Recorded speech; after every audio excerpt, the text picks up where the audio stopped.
starting with why. I would guess though that for most of us, our why is actually a who. So I'm not doing this for me, I am doing this for her.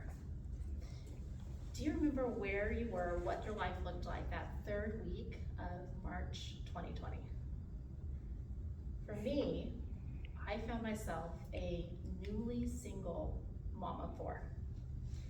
I had no education, no job, no marketable skills, and no plan. So I spent that time sitting on the floor with the kids around me watching TV on mute so that they wouldn't get scared. That way I could watch the news.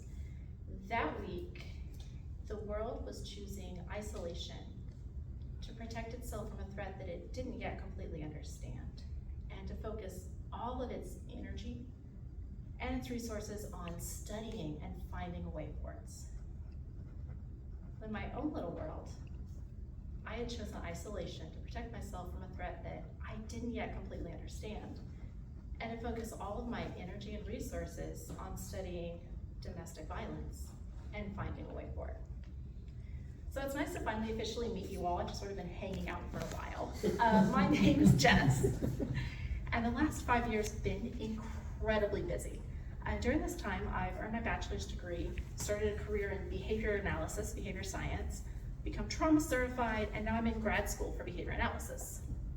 But most importantly, I've been taking everything that I've learned along the way and applying it to studying DV from a behavioral science perspective and through a behavioral science lens, and working on some research that is reframing DV as an induced skills regression, or narrowing the skills of the victim in order to make her smaller so that the abuser feels bigger.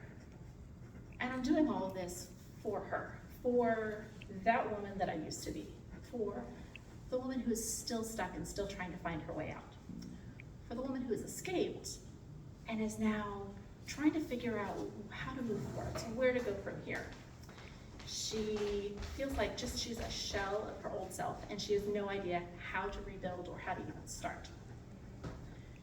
In my research, I want to know specifically what skills does an abuser target to reduce in the victim? Which skills are there patterns that we see?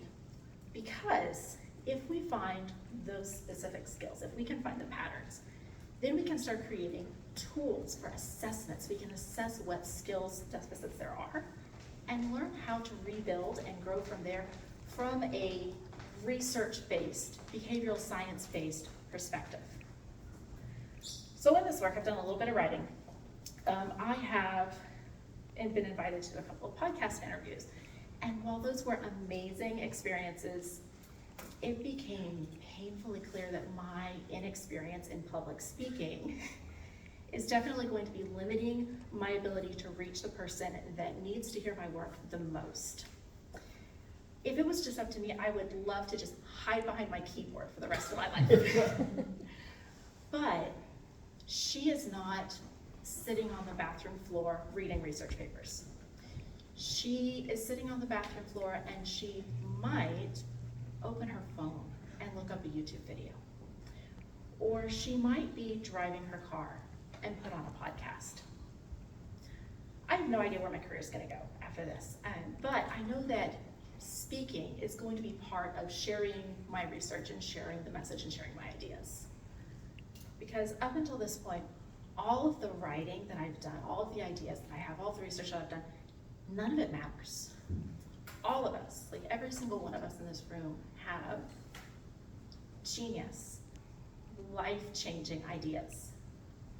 And none of them matter, because most of those ideas are gonna die with us.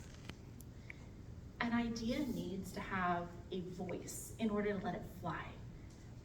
And a voice is what's gonna let our ideas grow beyond us and eventually outlive us. So that's why Toastmasters matters to me. That's why I'm here, is to be able to give my ideas, my research a voice, and it's all for her.